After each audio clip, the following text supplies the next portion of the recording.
Remember the iconic scene in Titanic, where Rose releases Jack's hand, sending him tumbling into the cold depths? What if there was a different perspective, a silent spectator filming their final moments together? Buckle up, history fans and romantics, for a recent deep-sea discovery may rewrite our understanding of the unsinkable ship. They should have thought twice before claiming the ship was unsinkable. That one word tragically led to the loss of many lives: the unsinkable. The RMS Titanic was a British luxury passenger liner that began her maiden voyage from Southampton, England, bound for New York City on April 10, 1912. Over 2,200 passengers boarded the luxurious Titanic, eager to experience its grand interior. However, a strict social hierarchy existed on board, dividing the passengers into 3 distinct classes. But that's an interesting topic for another time. For now, let's discuss her tragic demise and famous wreck. Did you know the RMS Titanic's name was inspired by the Titans of Greek mythology?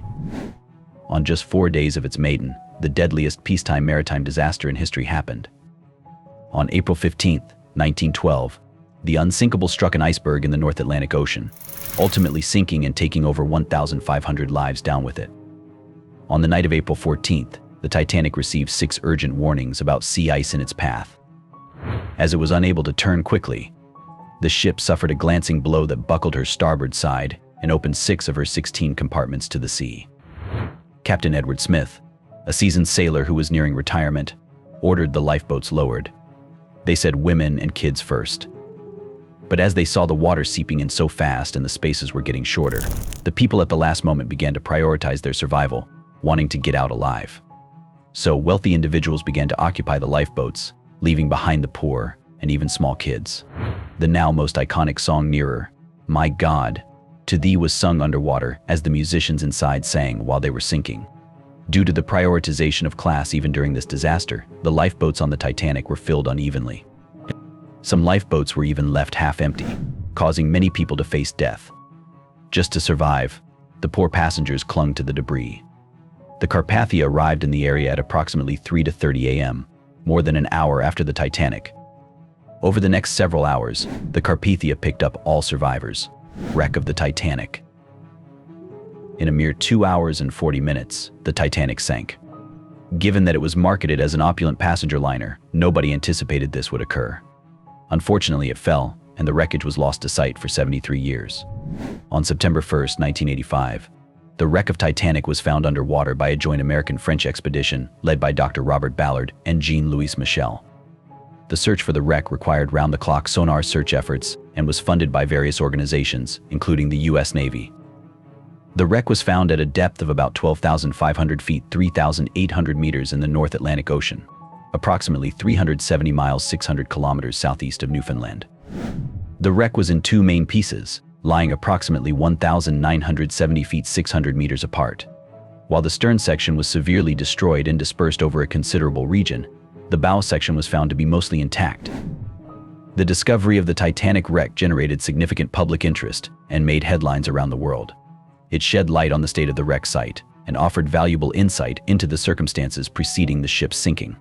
Since its discovery, the Titanic wreck has been the subject of numerous research expeditions and exploration missions. These efforts have involved the use of remotely operated vehicles, ROVs, to study the wreck and retrieve artifacts. There have been ongoing debates and discussions about the preservation of the Titanic wreck site. Concerns have been raised about the potential damage caused by salvage operations, looting, and natural processes such as corrosion and microbial degradation.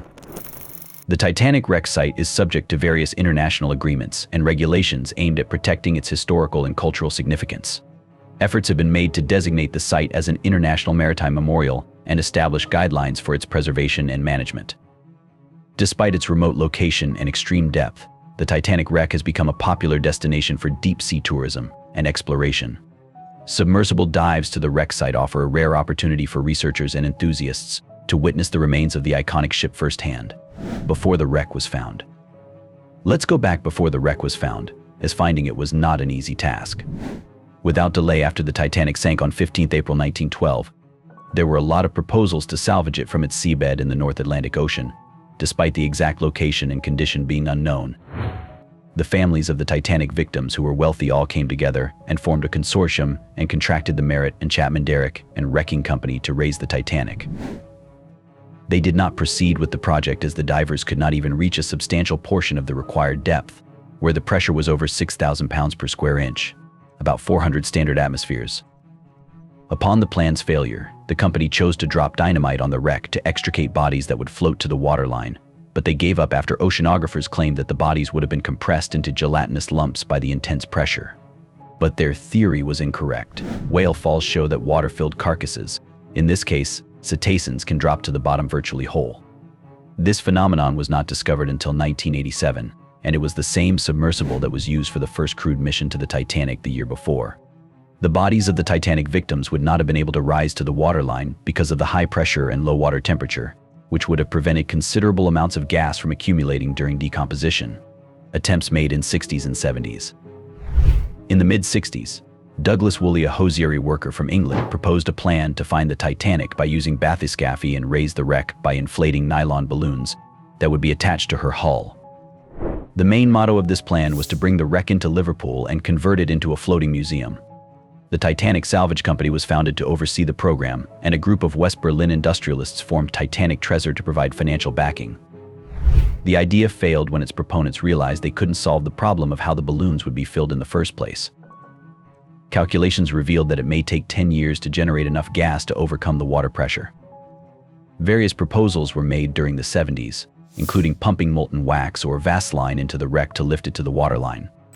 Another idea was made to fill the Titanic with ping-pong balls, however this was not carried out due to the pressure at the wreck's depth. A similar plan involving the use of benthos glass spheres that could withstand pressure was abandoned when the cost of the number of spheres required exceeded $238 million. Arthur Hickey proposed encasing the Titanic inside an iceberg by freezing the water surrounding the wreck, but this would necessitate a large volume of liquid nitrogen. The protagonist of novelist Clive Cussler's 1976 thriller Raise the Titanic, Dirk Pitt, fixes the ship's holes and fills it with compressed air, enabling it to leap out of the waves like a modern submarine blowing its ballast tanks. A scene that was portrayed on movie posters for the book's follow-up.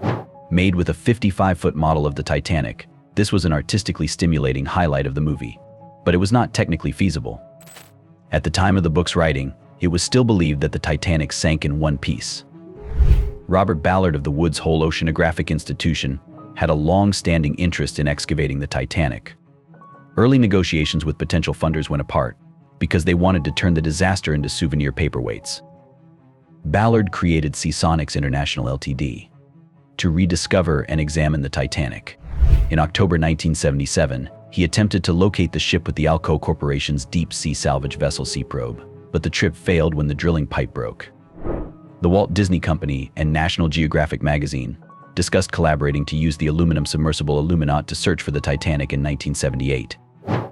The plans were dropped due to budgetary constraints, even though the Titanic would have been well within the submersible's depth restrictions. Sir James Goldsmith set up Seawise Titanic Salvage Limited in 1979, but faced financial difficulties and had to cancel the expedition scheduled for 1980. Fred Kohler planned to dive into the Titanic using a two-man deep-sea submersible called Seacopter, but he couldn't obtain financial backing.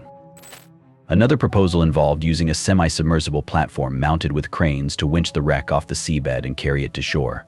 What happened between 1980 and 1983? Texan oilman Jack Grimm funded the expeditions to find the Titanic. Grimm also obtained sponsorship from his close circle, sold media rights, commissioned a book, and obtained the services of Orson Welles to narrate a documentary to raise funds. He received scientific support from Columbia University by contributing $330,000 to the Lamont Doherty Geological Observatory for the acquisition of a wide-sweep sonar in exchange for 5 years of use and technical support. Dr. William B. F. Ryan of Columbia University and Fred Spies of the Scripps Institution of Oceanography served as consultants on the expedition. Grimm suggested employing a monkey trained to point to a position on the map to reveal the Titanic's location, but the scientists insisted on joining the voyage instead. The expedition set off from Port Everglades, Florida, in the research vessel H.J.W. Fay in July 1980. The results were inconclusive, as 3 weeks of surveying in nearly constant severe weather in July and August 1980 failed to locate the Titanic. Technological restrictions and equipment concerns hampered the search, including the loss of a critical magnetometer. The expedition used low-resolution CMARC sonar, which was very new and untested.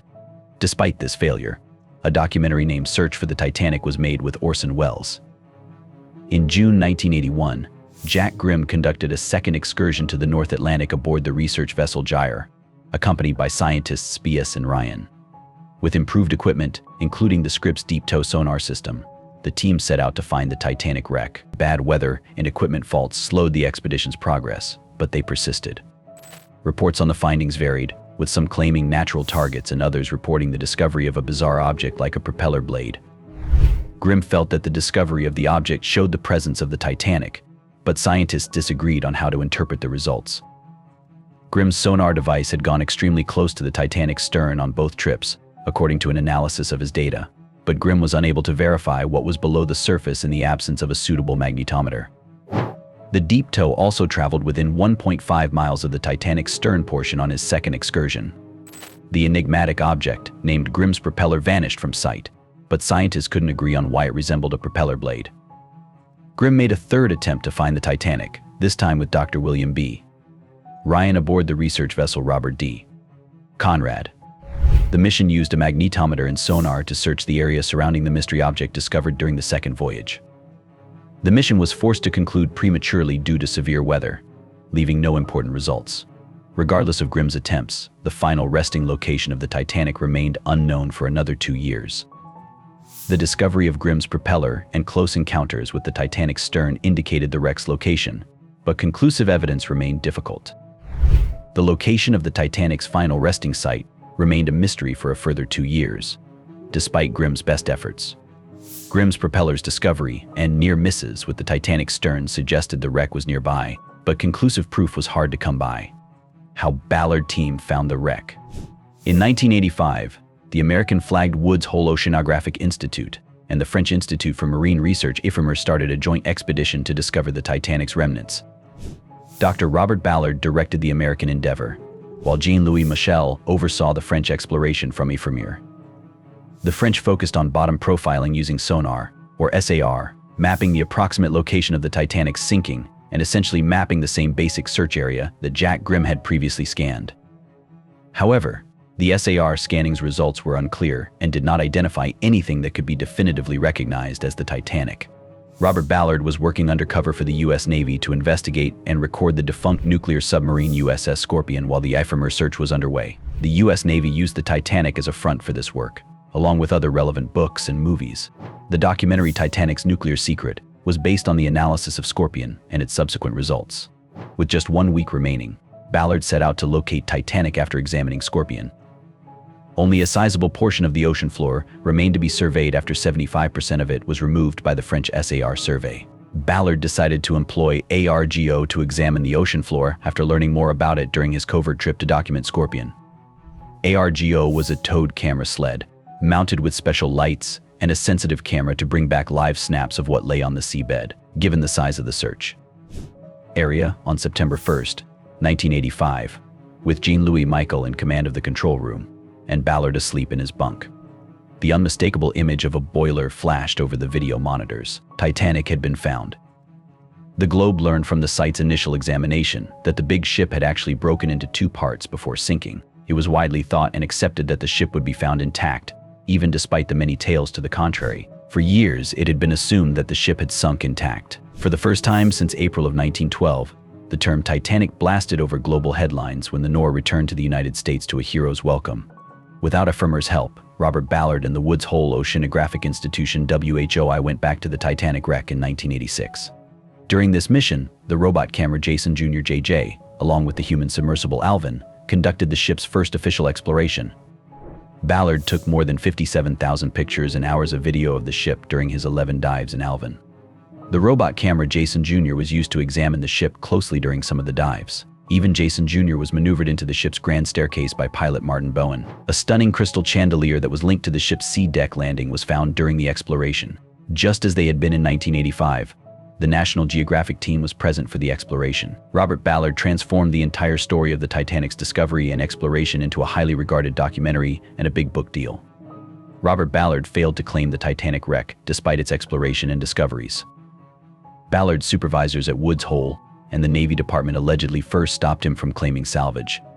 The Titanic wreck should be left alone, it was decided. It was widely believed that the Titanic wreck was unaffected by prospective claimants or salvagers.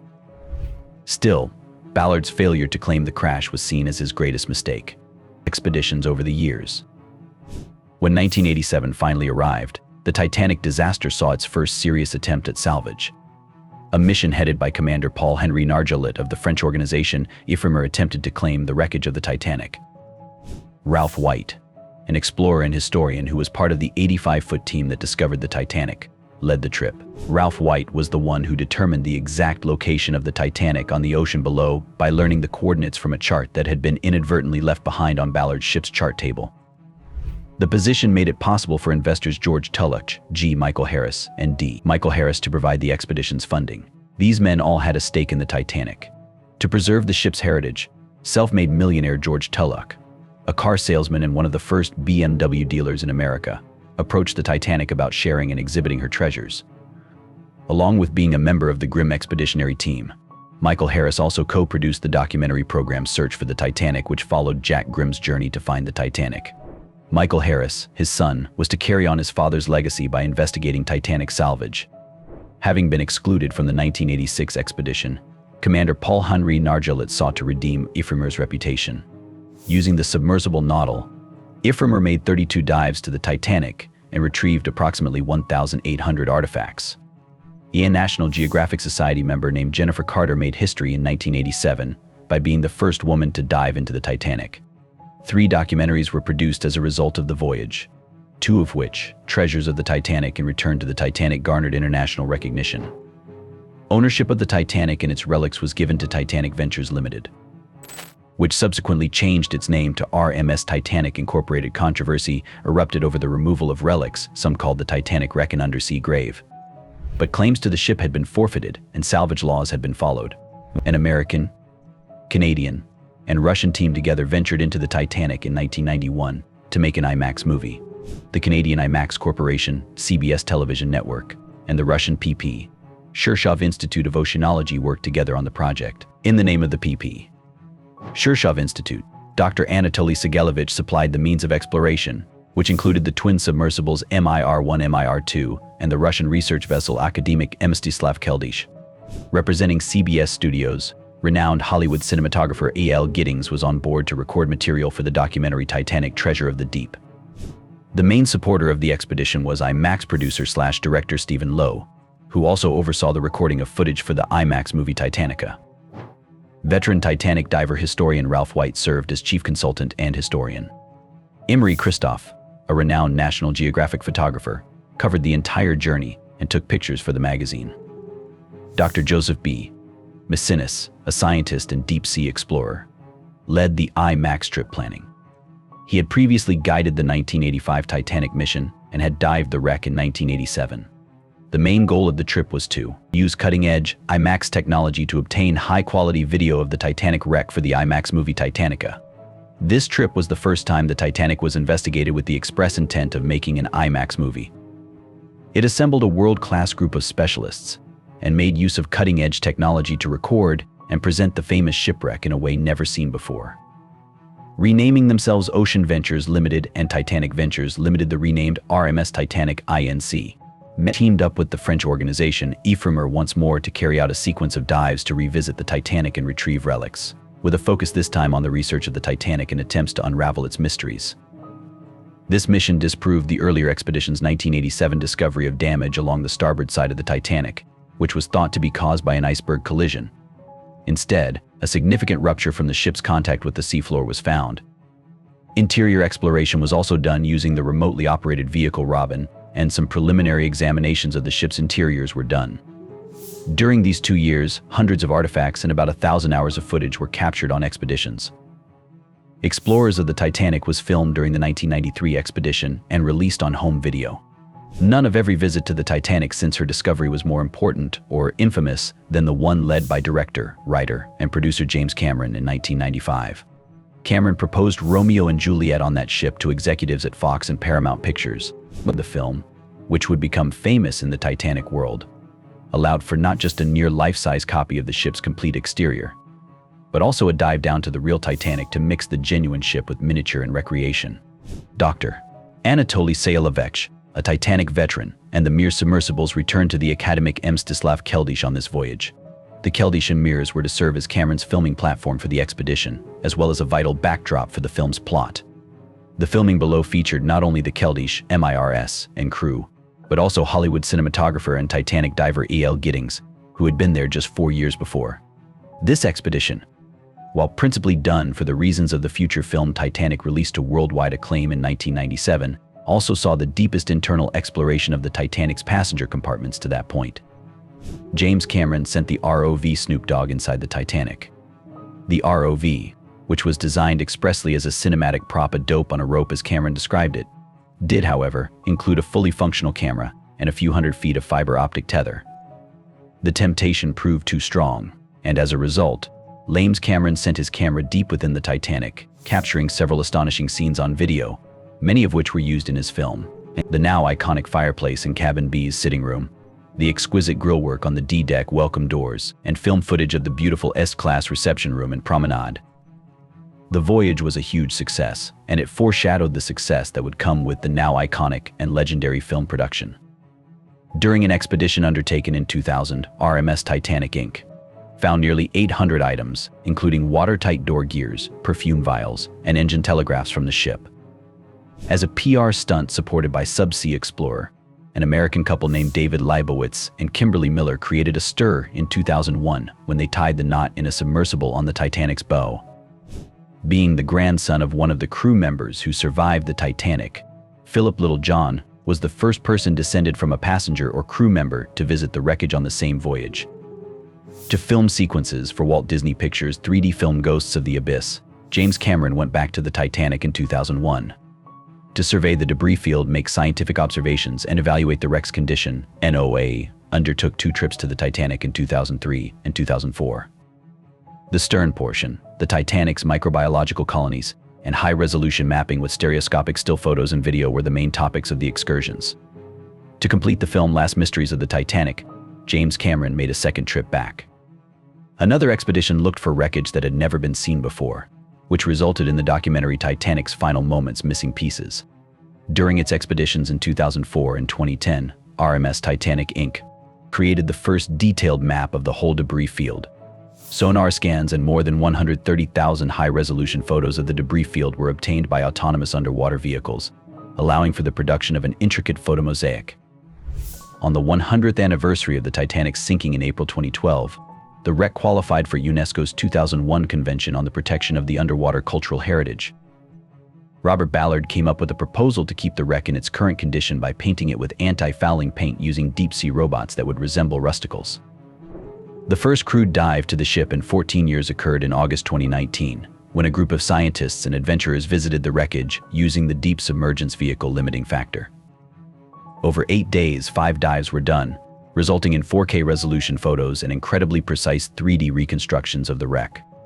The 2020 National Geographic documentary film Back to the Titanic featured footage from the dive.